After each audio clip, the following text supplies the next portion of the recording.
তারা অনুশীলনা তাদের ব্যাপার, ঠিক কিনা বলেন? কিন্তু মুসলমানদের তো রাসূলের সুন্নাহ দাঁড়ি রাখা উচিত। কথা বলেন, যে দলের প্রধান প্রতিনিয়ত ফোন দিয়ে সেভ করে, রাসূলের সুন্নাহকে তরক করে, আল্লাহ কুরআনের আইন পছন্দ করে না, ও দলের নেতার সাথে ইমানদারদের সম্পর্ক থাকবে না। এটাই আলোচনার মূল বিষয়। সূরা মুতাহিদা আয়াত নম্বর 13 আয়াতে বলে,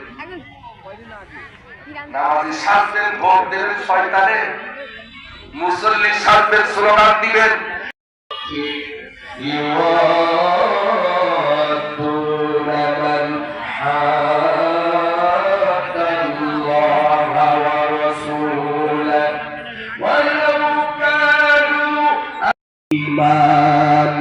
وأيدهم